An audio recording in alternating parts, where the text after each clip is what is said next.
And welcome to the Homelab Show, episode 61. I had to look over my shoulder real quick to go, wow, 61 episodes.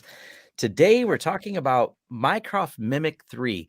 I added the word Mycroft in there because if you look up Mimic 3, apparently it's a movie. And Yep, I saw that on YouTube when I was looking up, whether my video showed up or not. I'm like, oh, that's interesting. There's a movie. Okay. yeah, there's a movie by the same name. And we're not talking about the movie. This has nothing to do with that movie. So that's, we'll just throw it out there in the beginning. This is going to be about the text to speech system that's within Yep. Mycroft, because this is a really cool topic. Jay's been working on it. Then we have some dev random. We have a few things that got changed, and we didn't want to stuff the title with everything that changed because that just becomes difficult. So we're going to stop for the main topic, and then we're going to cover Q&A about a few new updates and things that were released. But first, let's thank a sponsor, and that is Linode. They've been with us for a while, sponsoring this. They are literally, if you've downloaded this from our website or visited the Homelab Show website, it's all hosted on Linode. Jay maintains the software on there, but Linode is where all the servers reside.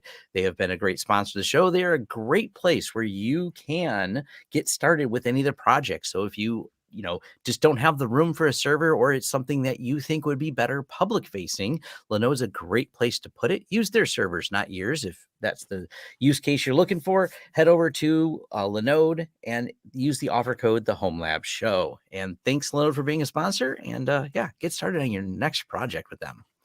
They've been great. Sure But have. this is something we're going to have to host locally here, is the Mimic 3 engine. I'm assuming we have to start with it being locally hosted, right?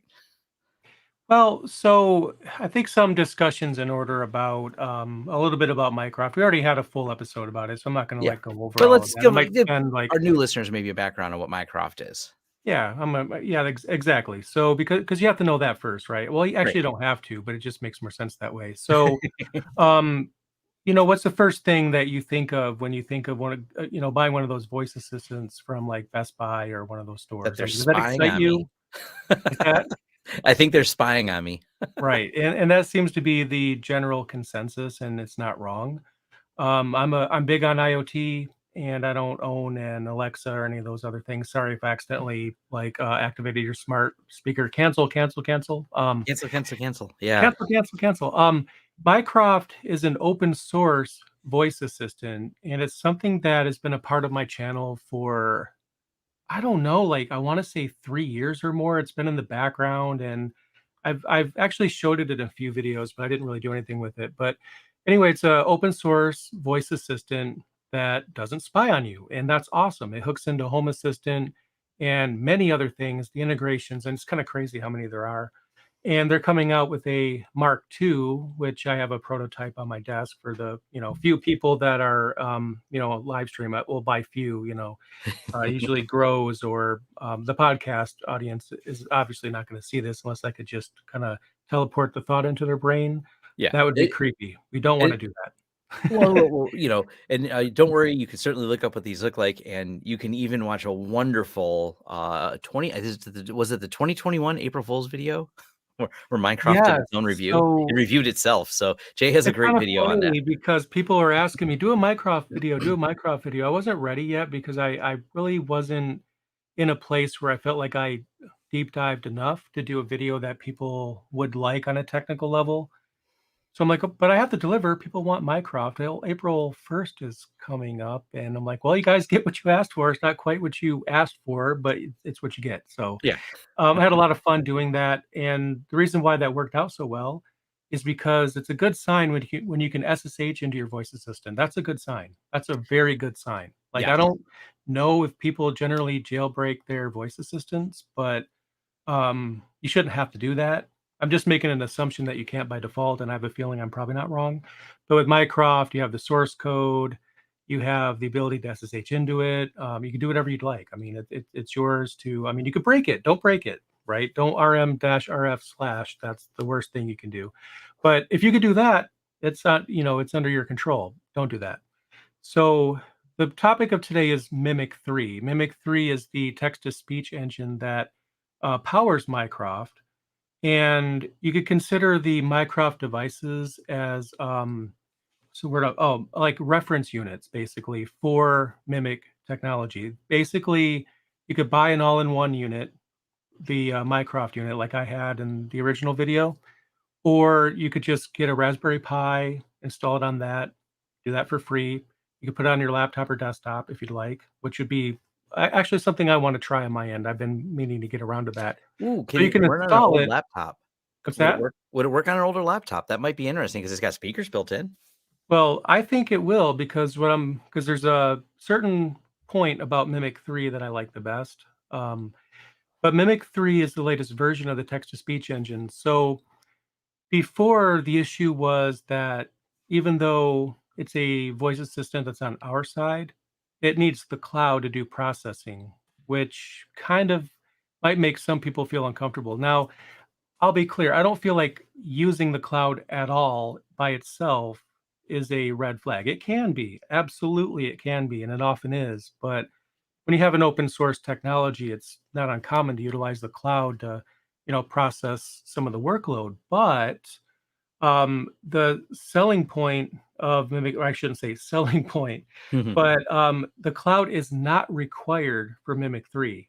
You could have a device offline, no connection to the public internet at all, and it could process speech for you. So that basically means by association, because the Mark II, which is coming, I think it's September if I'm not mistaken, that's going to have Mimic 3 built in. So you'll have a voice assistant that can do that. Now, before you couldn't do that because older Raspberry Pi boards were even more constrained than they are now. So, processing speech is just not going to happen on one of those older Pi boards. And the Mark One, of course, uses one of the older Raspberry Pis. And Mycroft is not they're not hiding the fact that there's a Raspberry Pi inside the case. Okay, that's pretty clear, and they mention that too, which is also why you can build your own. But one of the coolest things, though, I mean, the fact that they have like they I don't know how they did this exactly because I'm not on their development team, but they made the newer Raspberry Pi boards, or they made the code efficient enough so Raspberry Pis even can process and synthesize speech. So if you want to try it on an older laptop, I would pretty much guess it's going to work fine because it's your laptop that you consider old is probably, more efficient than a Raspberry Pi. At least I should not more efficient, but More faster. yeah, has Yeah. more processing power. Yeah. So I think yeah, most likely it would. I mean, I installed it on a computer myself, but the computer that I installed it on, it was an Intel NUC. Honestly, like that Intel NUC is probably more powerful than a Raspberry Pi, but the fact that it can run on a Raspberry Pi, that's pretty cool. So that's a pretty good metric when you develop something. If you can get it to run on that, chances are it'll run on pretty much everything. I think too there's a lot of challenges with language because we all speak differently and we use words Right. maybe in different orders and we're just talking alone about English, not getting into the diversity of other languages. So I think that makes it a little bit more challenging versus Raspberry Pi is doing object recognition to figure out what a banana is or an apple Right. is actually something that's been around for a while. There's some Python libraries and projects for that, but speech is a challenge in building the data sets you need to understand speech. I think is we when we talked about it in the Mycroft episode, I think that was why they had to spend so much time was building these models to constantly be listening to the variations of the way someone says even a single word or the phrasing thereof. To understand the context to be able to turn it into a command. So I think it's taking a lot of probably a lot more hard coding work to make that work as not just having something powerful enough to do all the work, but all the coding that goes into understanding language. Right. Right. So, yeah, I mean, there's just so much to it when you have a Raspberry Pi and you try to get it to do various things and making the code run efficiently. But um, yeah, and the object recognition, I totally forgot about that actually. I think we were speaking about that not that long ago. Yeah. So yeah, there's definitely a lot to be said about that. Now, Mimic 3 can be downloaded as like a deb package. The source code's on GitHub. There's a deb package for AMD 64, for Raspberry Pi. There's a Python package. There's a Docker container. That's just off the top of my head. So if you want to run it on something, there's different formats that you can download it in to get that to work. So I definitely recommend checking it out. And the cool thing about it, I mean, it's just free in every sense of the word. It's not like free, fill out this contact form and then blow off the salesperson. Don't answer his phone calls after he starts calling you to get that download link. It's you actually just go and download it, which is really cool.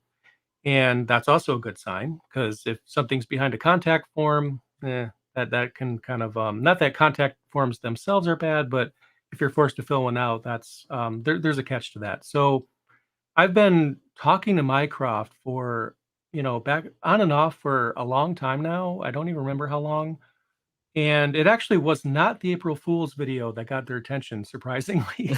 'Cause I kinda thought it would, but I don't know if they actually saw it before, I started talking to them. I don't think they did. And then we decided to time the release well, I should say I decided to time the video to release at the same time as Mimic 3. So today's actually release day for Mimic 3, and release for Mimic 3 itself was set for 11 AM today as of recording time, the same, time the video showed up as well. So it's out and you can download it, you can hack on it. And the reason why I kind of decided it'd be great to focus on this in a video to get the word out is because it's an open source project. So if you want a project to contribute to, here you go. It's an important project because if we don't step up and develop an alternative to the devices and voice assistants that are stealing our personal information, then we have no hope. We have to step up and develop something. Mycroft has done that. Obviously, he would probably benefit from free firmware and all these other things in our smart plugs and light bulbs and things, but this is a great step in the right direction. So I created the video today just to kind of talk about what Mimic 3 is, get the word out, but also it's the first video in my Mycroft coverage on the channel because I do hope to do additional videos for Mycroft. So I think even though I showed Mycroft in an April Fool's video, and then again in a OpenSUSE review, I had him and I both. It was kind of funny. We were kind of like talking back and forth, although I was behind the scenes with SSH and telling him what to say in response to what I'm saying, but it actually looked like a conversation. That was really fun.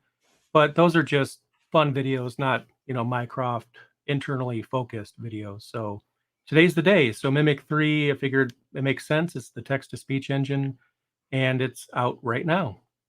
That is really cool. What Yep, are and the it's fun things? Well, let's back up. Can you mhm. just load this, or does it have to integrate with Mycroft? Can you just grab this text to speech engine and start playing with it and start? Does it have like a framework, an API? How does it integrate? I'm so glad you asked that. So when you install the package, the first thing that you get is the Mimic 3 command right in your terminal. So you could type Mimic 3 and then quoted string, for example, if you want it to synthesize speech. It has the option of playing the speech back on the speakers of your device if you have a device that has speakers. You could definitely do that, or you could have it create a WAV file that you could then use and put wherever. So if you think of like, you could put it on a server and have it like generate synthesized speech right in a cron job even. I mean, think about it. You have a cron job that just kicks off a script and it'll maybe produce, I don't know why you want to do that in a cron job, but you can. So you Well, could get a WAV file or it plays back over the speakers. There is an API.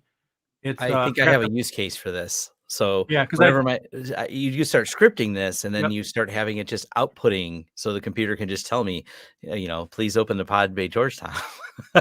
Just That's true. But I mean, if you think about it, you could have it let's just say you needed some kind of assistive technologies, you can actually roll this right in if you wanted something to announce what time it is, because maybe your vision isn't such that, because let's be honest, on any operating system, if you have challenges with vision, you're not going to get the panel thick enough to make the text of the clock big enough to actually see it. You could actually have something like this just read out the time, or if there's some way to hook it into or if your calendar has an API, you could probably have it read out your calendar appointments as they become due. There's just many other things you can do with that. So it does have an API. So what I was able to do is just I have the reference device as well, actually the Mark II prototype. So I could just actually hit the API right from a terminal, make it say something, which is pretty cool. It also gives you a web console. I forget which port it is, so you can go into the web console, which I'm pretty sure is being served by Nginx. It gives you a text box in your web browser. You can just type text into, click the button, and then you can get that text read out to you. And there's different voices, different countries, even different. I don't Like know if the correct accents word is it'll have. dialect accents, right? Um, so you I have all of that already. So, and that's just the core of it.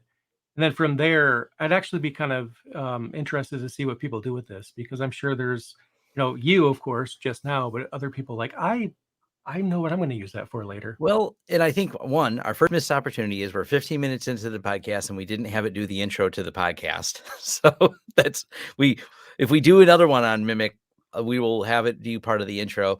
Um, Also, someone said it's probably great to have it talk to the phone scammers, and I'm like, I see that in the chat, and I That's an absolutely, amazing idea. yeah, like I can just have it script. Like you guys can just all the phone scammers, you can just have a conversation with my automation tool. That would be great.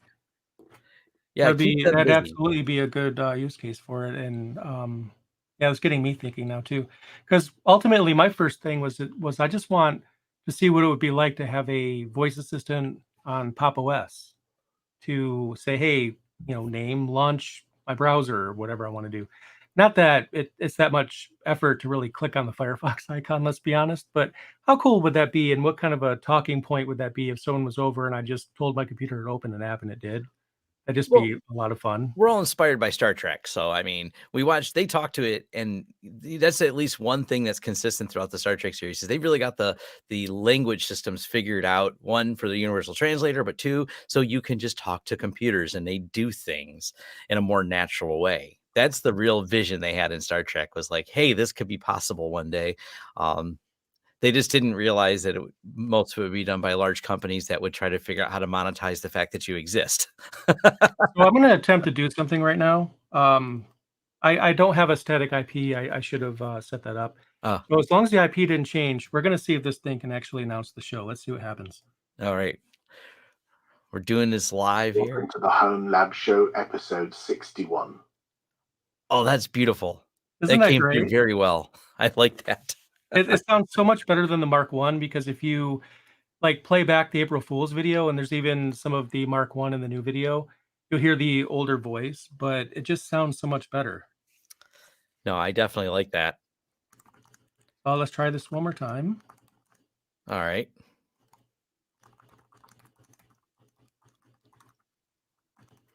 We're waiting for it.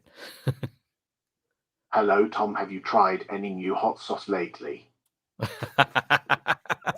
Ah, I had that's to. too cool. That is too That cool. is so much fun. And I was able to do that by just typing echo and then a string in quotes, and then it's in the video, but you just pipe it to curl dash x post the IP address. It's a little bit more than that.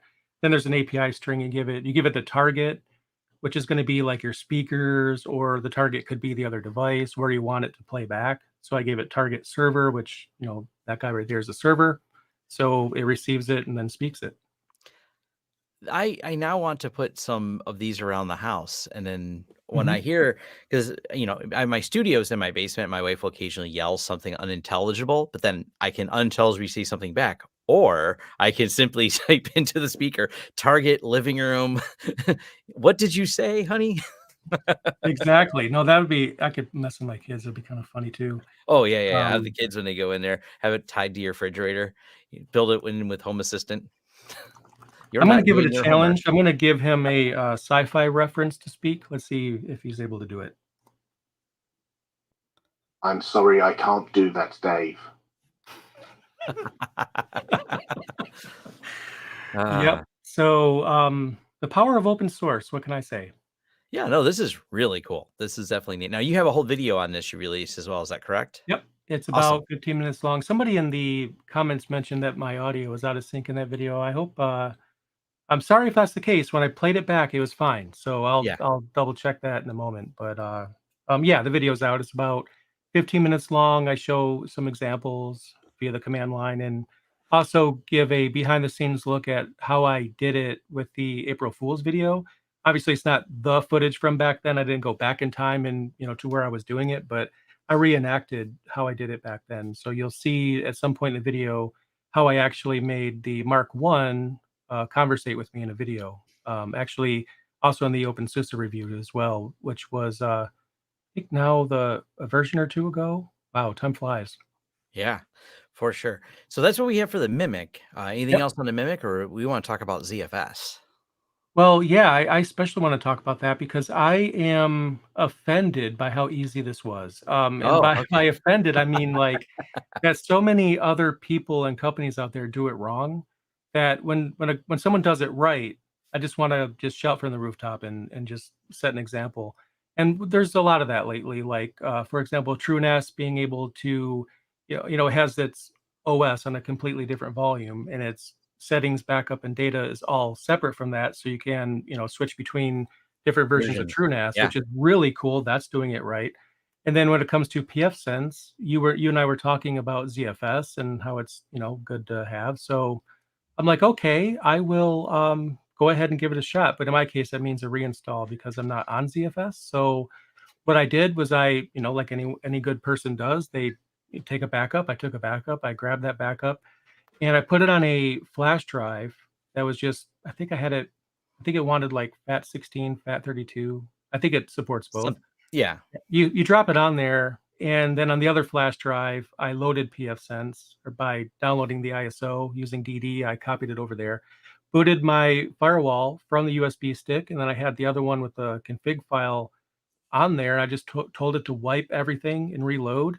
And when it booted up, everything was like it was Yeah. before I did anything. Like all the networks came back, the subnets, the VLANs, the rules. And Um, let's it give a was little context to amazing. this real What's quick, that? though. We jumped a little bit ahead. So Yeah. when pfSense 2.6 was released and the pfSense Plus 2202, I think it was, they both started with ZFS as default. Now you could load ZFS prior to that, but it was not the default install. And tyranny of the default, as Steve Gibson says, very holds true. Most people next and yes to way to install.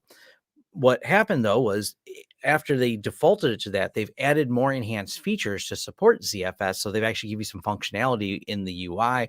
Most recently with pfSense 2205, you get a lot more functionality with the ZFS options. But of course, people asking, Tom, how do I switch to ZFS? And there's not a switch to ZFS. But as Jay said, if you reload your pfSense box, grab that config.xml file, make sure you have a backup of it, and as Jay did, he popped it on another flash drive during the install process. So one flash drive is your installer, one flash drive has the config.xml file. You just wipe, reload, but then while in the reload process, you can do it after as well, but while during the reload process, because it's faster, you can grab that config XML file, and when it reboots, it's right where you left it. All your settings are there, like Jay said, the VLANs, the settings. You don't really have to monkey with anything. You don't have to spend time Nope. goofing around to get it set back up. Everything just restores as if nothing happened. So now the only thing different is you have ZFS functionally. You had a little bit of downtime because you wiped and reloaded your firewall, but you didn't have to spend time assigning interfaces or anything because you're reloading on the same firewall. They've done a nice job, as Jay said, of making that really simplistic to do. It's why I see people asking, there's actually a discussion a couple times in my forums that happen where, oh, I take full images of my hardware device. I'm like, you don't need it. Just make sure you have a thumb drive laying around with a copy of the operating system on it and your config XML file. Those are the only two things you need to reload pfSense and put it exactly how it was. And considering it's an XML file, you can open it up and make sure that it's actually readable, right? Because we always tell you test the backups. And simply reading an XML file does not constitute testing a backup, but it is something that you could do to see if you can open it in a text editor and there's, not a bunch of gibberish in there. Um, so yeah, I mean, it works just fine. And like Tom said, it was just, I mean, I waited till everyone was sleeping and then I just did it. And there was just nothing. I thought, knowing me and my bad luck, I was going to break something, something wouldn't come up right. But I actually thought that maybe I would have to reboot again just to get the settings to apply. But no, it was there. Like everything was there. I did choose to like not have it save the DHCP leases when I took the backup because I don't care. It's just gonna everything's gonna reconnect anyway. So yeah, pretty easy. Yeah, and that's a neat option that I think they only added after 2.6. In 2022 is when that feature came out, so you can, I think, back up the leases. Before that was an option that there just wasn't a checkbox there, which it can cause a little problem if you ever have to reload a firewall if it doesn't save the DHCP lease table. Leases are obviously kind of static. There's your static leases that are absolutely in the config, but it's all the other ones that were handed out. If you don't save that table, it'll rehand things out again, except things that already have the lease won't ask for a new one until that lease expires. So you sometimes can end up with conflicts. We actually run into that a lot when people swap firewalls, just in general. They just upgrade a firewall and they're like, a lot of things aren't working. I'm like, reboot all the things, power off the switch, power it back on. That usually will prompt many devices. If they see a status and link change, a lot of them will go, oh yeah, I should ask for a lease again, because even though my lease isn't up, I seen a link change. IoT devices are hodgepodge random. They may not ask for it. They may have to be power cycled to ask. But yeah, that's the process on the pfSense side is pretty painless. Sometimes on the other side, just reboot things. It fixes all the things. Have you ever noticed that on residential routers, just the kind that just, the Wi-Fi routers you buy at like Walmart, where, a device will reboot and get a different IP address, but, usually things ask to use the same IP address again when they go to reconnect. But I've noticed that some of the residential ones that, strangely enough, devices will constantly get different IPs, whereas with pfSense, it just does a great job that unless you change something, it's just gonna. I'm not saying you can rely on DHCP. I'm not saying that, but what I am saying is that every time I've experienced this, everything gets the same IP address again more accurately than most, I would say. Yeah, it's the way pfSense holds on to the lease table, I believe, even over reboots. It's only on a reload that it loses the lease table. But I think that's not the same for some of the community ones, not community, but like the consumer ones is what I'm looking for. Some of the consumer ones, if I'm not mistaken, they don't care. They're like, this is a temporary table held in RAM, and we rebooted. Time to hand them all out again. And I think that's common from a design standpoint. No one thought to even take the time to write some temporary file. Of course, the limited amount of writes you can do on a consumer one, they don't have a lot of storage on them. They're, well, not carefully crafted. There was even, I tweeted today about another attack on a big collection of different consumer routers. Some of these sound like there were some unknown vulnerabilities in them, and they're not well crafted. They're not always well vetted. People are constantly finding problems in them. And just because problems haven't been found, it's almost all the time, only because no one has really taken the time to poke at them. So I'm not going to say that they're the best. It's becoming clearer and clearer that they're not great to use. And I think a lot of our audience probably knows that. It's the general populace using them that is causing some of these issues. Yeah, you say that, and then literally today there's a modem upgrade that I have to endure from Comcast that I kind of just put off because I don't really need it, but they think I do, and it's I save $50. Long story, but they're gonna bring a new device over. Like, yeah, it has Wi-Fi, it has this feature, that feature. I'm thinking, I don't care. Like, just put this stupid thing in bridge mode so I could use pfSense and just turn all that stuff off, and also kill IPv6 because I'm not an ISP. But hopefully everything goes according to plan. But it's just every time I have a new modem that has all these features built in, I'm like, yeah, what I have is really good compared to that, and it always is. It's just great. I mean, doing it yourself. No, another topic I want to talk about is there was a new release to TrueNAS Scale. And it's another update to it, but I took the time to really do some in-depth testing. So I like Scale. It's not, people think I'm disliking the product, but it's comes down to use case, as I always tell people. I love the fact that they've built some of the Docker images in, and they have a lot of features around that. The challenges that have come with it, specifically in my enterprise realm, is the storage consulting I do for high performance storage, and it's not high performance yet. So I did a video on this already where I broke down all the numbers, but essentially when it comes down to 4K and 8K small block size writes that are really intensive, which, that could be a database application, that could be a bunch of small writes because of some workload that's running in a VM and you're using it as a storage target, it falters a lot. Now, what I've not been able to prove, and it's just a matter of, it's a lot of work to set this up. A few people commented though to me, and one of them, I think, DM me on Twitter this is a Linux problem where Linux has a harder time with small writes, high IO, allegedly according to 2 different people that messaged me. I don't know that this is true until I really test it.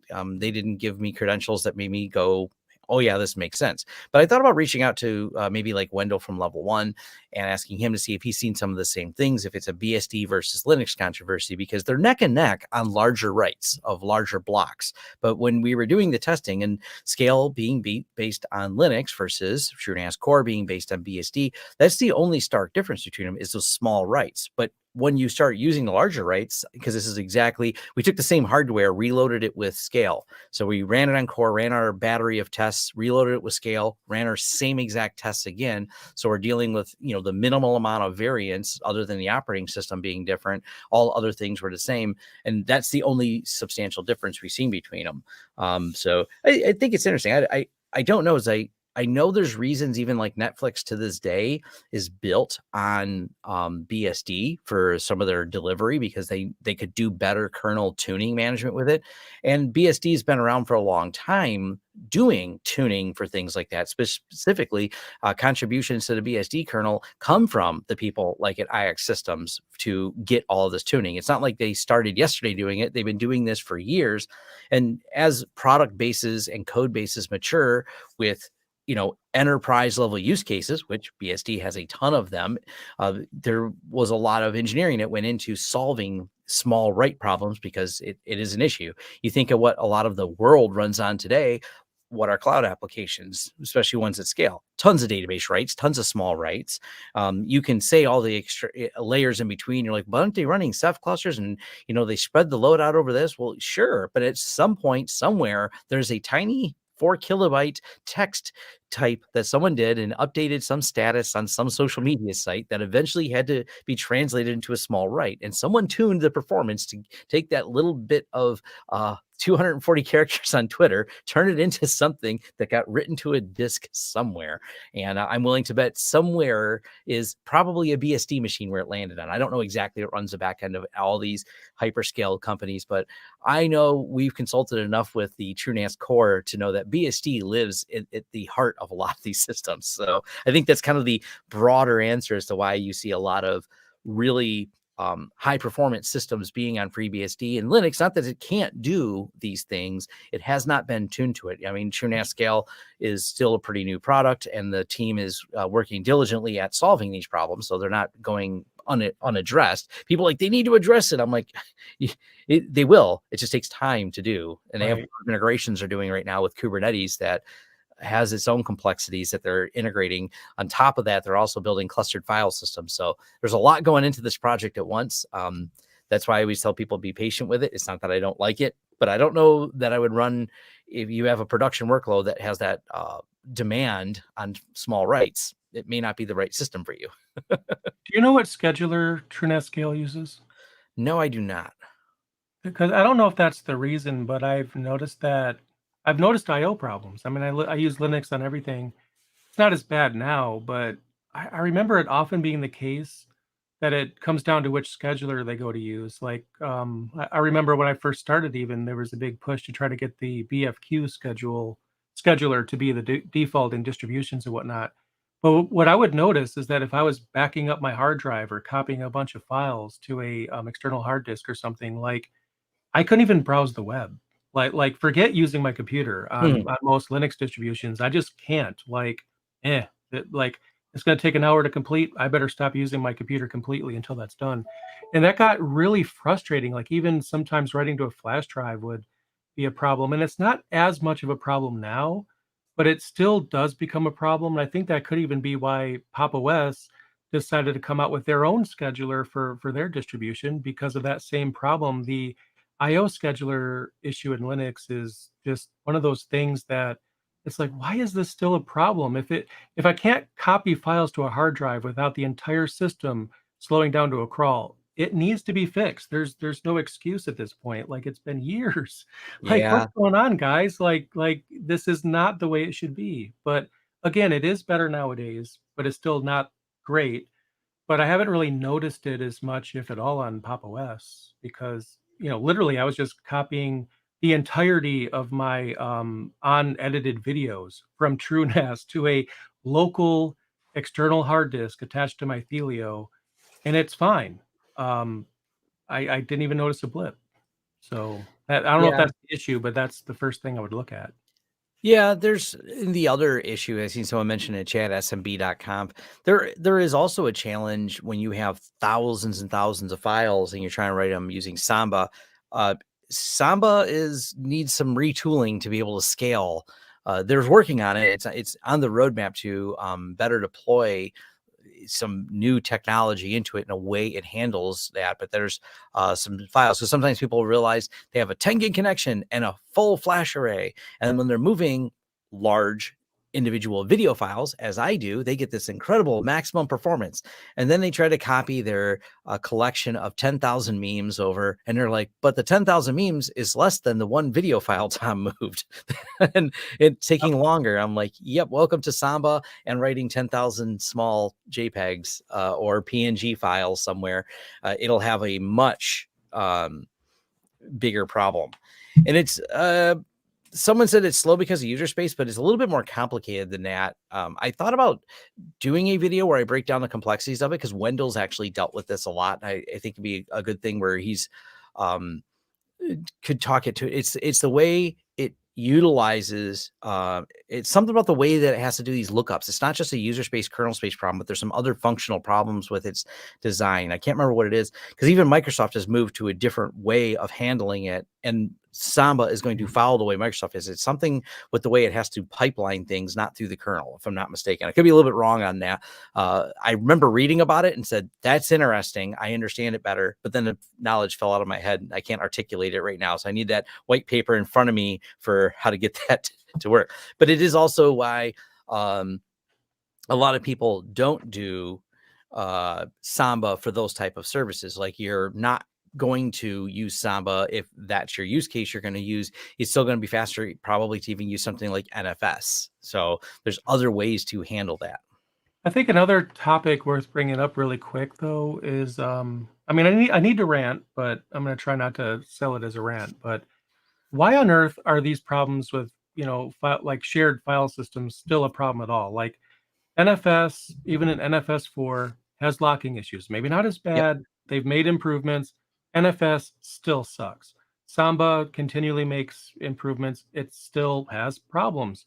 And now, just the other day, as I'm writing the book that I'm wrapping up right now, I am faced with the decision to remove SSHFS because the maintainer decided they don't want to do that anymore.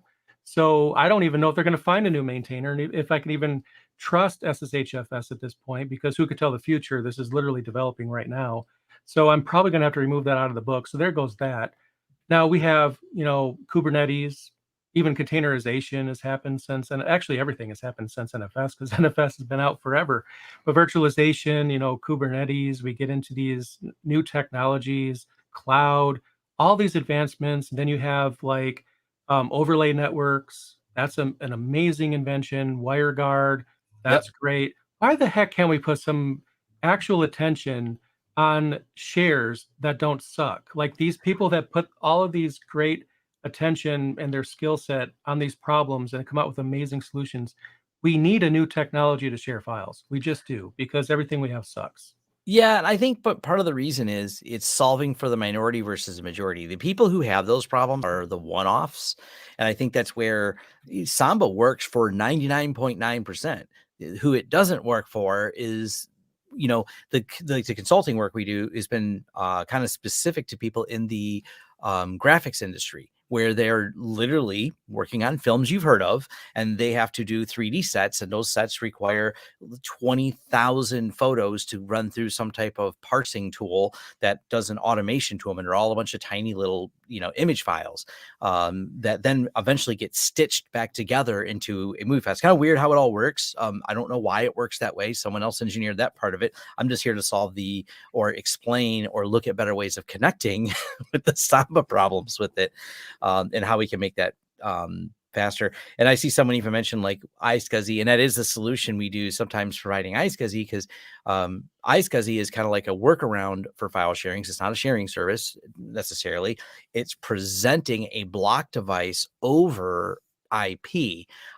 So you just kind of kick the can down the road. Like, I don't know how to get files in small batches to you fast, but we can wrap it in a protocol and send it over IP. Doesn't allow sharing, but it kind of kicks the can down the road of being able to have a large block device I can write things to that's part of a NAS, but then still have that fast interactivity. And it literally is sometimes a solution we have from a storage design standpoint to what will get the job done, because we need, some huge amount of storage that's unreasonable to stick into a Windows computer, but we can spin up a TrueNAS running iSCSI and make a block iSCSI mount and have a 100 gig backplane connection that allows it to do all these small writes to be able to get the task at hand done. So, yeah. I mean, I do agree with a lot of what you said. It's just the way I see it, though, what makes this strange to me is that companies complain, that I've experienced. They complain because you think about all the companies out there that are saving a ginormous number of small files, or doing deep learning or whatever shenanigans they're getting into, where they're processing a lot of data, and there's a lot of companies out there. I often feel like when people are sitting down and they're talking about how do we design this, well, the conversation will shift to these are the options. We need to go with one of these options, and then it's basically down to pros and cons of each. And then they choose the one that sucks less, and they just live with it because what are they going to do, right? Their IT team is just so spread thin. They're not going to go invent a new sharing technology as part of their unless maybe they're Wendell. Wendell could probably do that. But Yeah. everyone who's not Wendell, though, would not be able to do that. And I really feel like it would be an amazing benefit to come out with a modern file sharing solution, cross-platform, that actually works. And I know that's a big ask, but then I've also seen the community come out with some amazing things that has blown my mind. So if the community is able to do that, I would say that other people are as well. One thing that I've noticed is that some companies do solve these problems. Amazon being one, they have a solution that has fixed some of the NFS issues by, I don't want to call it a fork of NFS. I'm not going to get onto the AWS bandwagon here, but they developed something, but they're keeping it to themselves and they're not like letting other people have it. So you got to use AWS if you want that. So there is a little bit of that going on where you have the cloud providers. They will tweak things in such a way, or maybe fork something, but it's theirs. I want to see some replacement that's cross-platform that'll actually hook into modern file systems, hook into modern kernel features. We could probably blow away NFS and Samba performance with the right tweak. So that's my Yeah. challenge to the community. I hope somebody will feel adventurous and take that on, because I really feel like enterprise IT needs you. They need this. The Yeah. Samba, not the biggest fan, although I use it. NFS, not the biggest fan. I use it. Now SSHFS is off my list because who knows if it's going to get a maintainer. So, Yeah. and that's a little scary when something like SSHFS is in potential danger of being removed from distros. And I see people mentioning here in the chat, and I agree with this, because I said this at the let me add the full context to it. I said this in the video where I did the comparison to the latest TrueNAS scale and core and the latest release. As of right now, do I think TrueNAS scale is production ready? Depends. Could you use it or trust it for your data storage needs, like a Samba share or a iSCSI extent? I didn't find any reliability problems in that aspect of it, but the implementation of Docker and the stability of updating and deploying apps, I don't think, and this is based on me even reading forum posts, there are several people with forum posts where they talk about the instance breaking and not allowing any of their Docker containers to come up. Wow. It just screwing up sometimes. And then I didn't see replies. I didn't check back recently, but there was people who reached out to me. Now, the part that confused me was they were using this in a production environment. So they're like, "Hey, Tom, can you offer emergency help to sort out why all my Docker stuff is broke in TrueNAS scale?" And I'm like, "Not really. I mean, I'm not a Docker expert, for one, and two, it's beta as far as I'm concerned." And I see people then posting in the forums, but after 2 days, I didn't even see a response in the forums to their questions about not being able to bring up any of their instances, and also not having a good error log to go off of. It's not that Docker is the problem, but it's a new integration that they're doing with the team over at TrueNAS Scale. It's cool they're doing it. It offers a lot of flexibility, but for production workloads. Now, the good news is, even with this person, they didn't have a data integrity problem. ZFS is still well engineered and well integrated into there. So the data's all there. They just can't get the Docker containers to come up. They're all in some stuck state. So once again, from a production standpoint, if you're asking, can I store my data on it? Yeah, sure.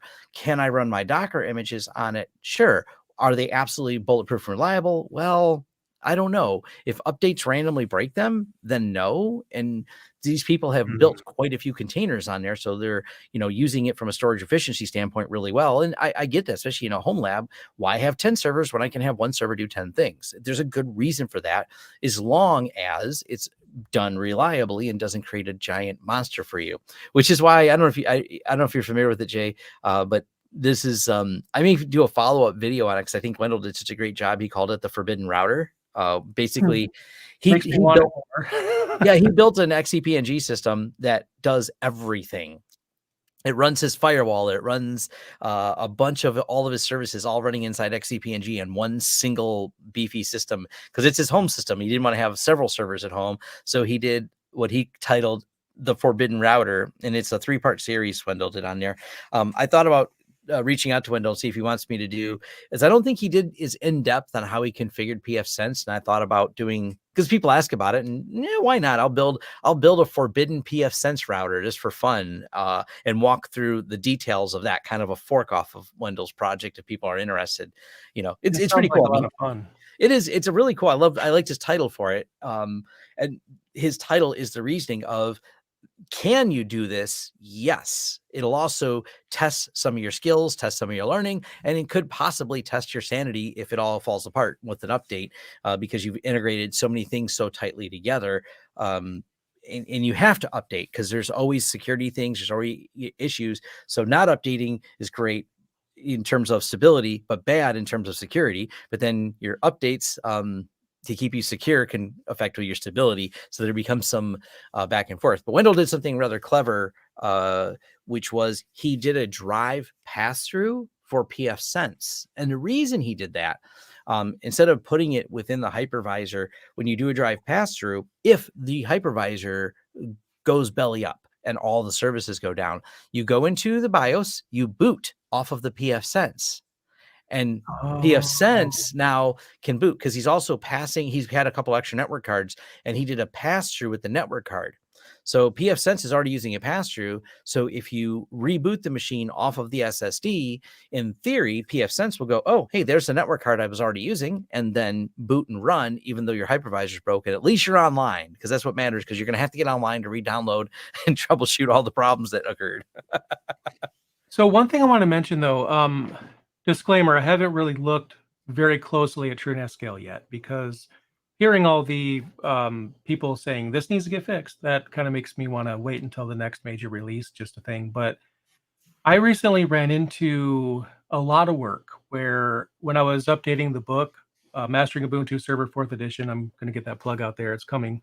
The chapter that's changed the most, it's a toss-up between AWS and setting up a Kubernetes cluster, because it just didn't work. Like, everything I did and how I did it in 2004 did not work in 2204. And I know that TrueNetScale is not based on Ubuntu, so I'm not saying that. Right. But they do share a common ancestor with Debian, as I understand it. So there's been a shift towards containerd rather than using Docker as the containerization engine within Kubernetes.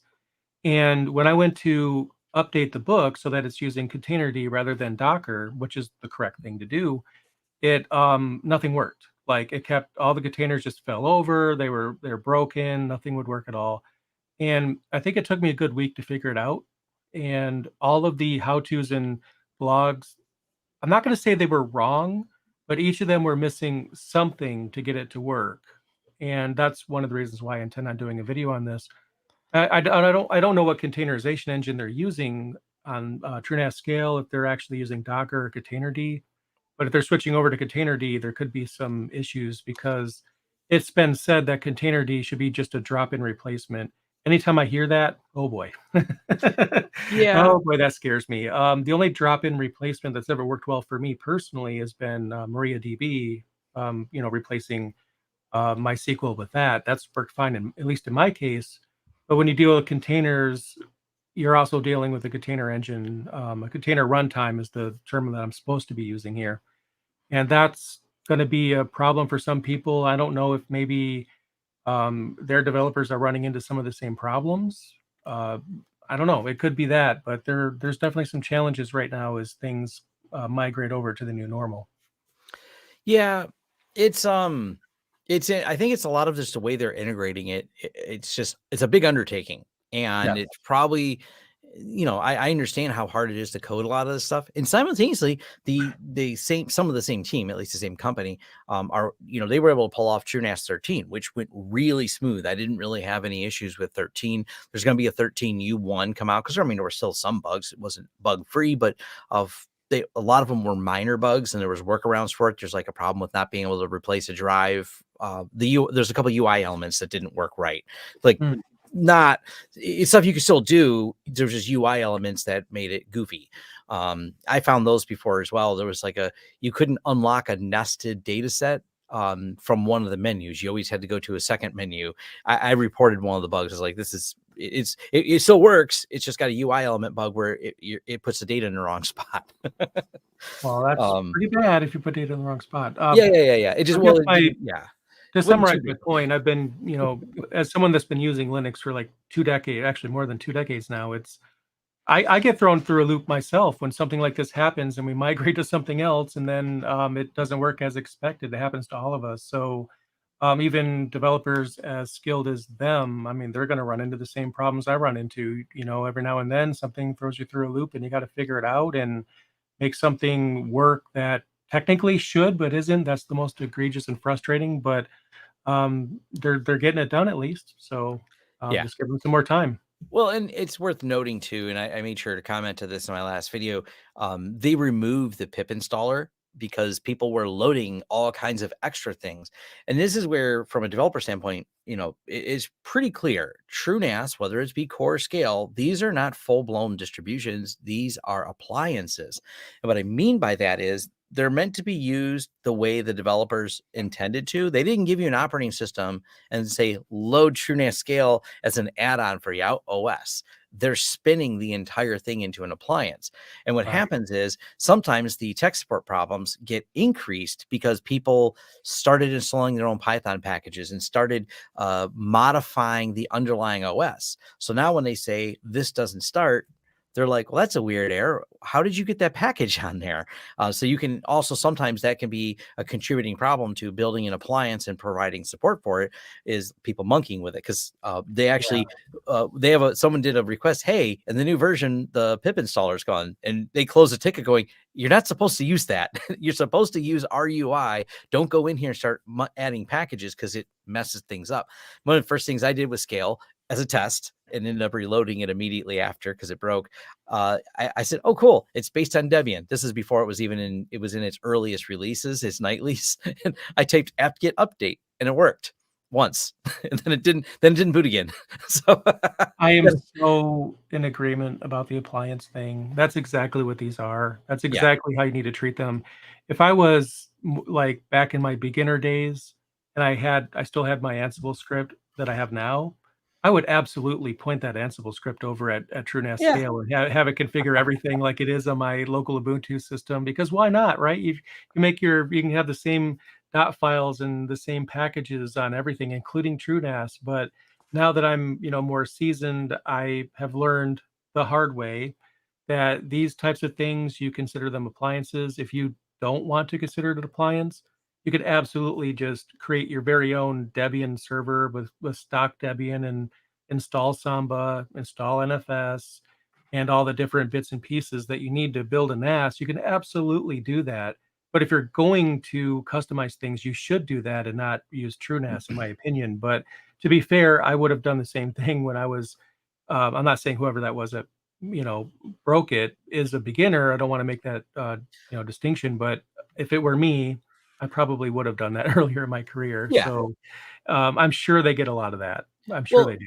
And this is the reason, and I've covered this before. Maybe I need to revisit again. I work with the team over at 45 Drives, and they've done a great job with like Cockpit And this puts a nice UI that allows you to do a lot of the storage management and everything else based on a standard OS. So you take the standard OS, you can load your ZFS on there, and that OS can be Ubuntu. That OS can be whatever the base underlying is that Cockpit supports. But I think I did my demos all on Ubuntu. But now you have an Ubuntu-based system that people are very familiar with, that you can do whatever you want with. But you would like, and I understand the need for it, especially when I demoed it, we were managing 30 hard drives with it. Well, 30 hard drives from the command line, that's a little bit more tedious when you're building out the ZFS stuff. Not that you can't do it, not that you can't script it, Right. but it's a little bit trickier to manage. Doing the Cockpit UI with the 45 drives, and they have it all open source. They made some open source contributions to add a ZFS manager, a Samba management, so you can use a nice web UI to manage all of that functionality pretty easily. It works really well. So that's where you probably want to go. Matter of fact, they go a step further. If you go over to the 45 drive channel, they take Proxmox and then load Cockpit, I believe, with it. I think they have a whole video on that now. So they show how you can build out even further integrations, because, some of these things that you want to build out like that, that aren't just appliances, they're full operating systems, you can. TrueNAS is more the exception for it. So. Oh, they're saying, I wish Cockpit had better ButterFS support, but understandably why it does not. Yeah, I don't expect that. ZFS is pretty much, when it comes to ButterFS is used so little compared to ZFS. I'm not saying it shouldn't be used more. It's a good system. Jay's got a video on that as well. So it dives deeper into the topic. We've talked about it before on, I don't remember which episode, a couple episodes ago, we did talk about ButterFS.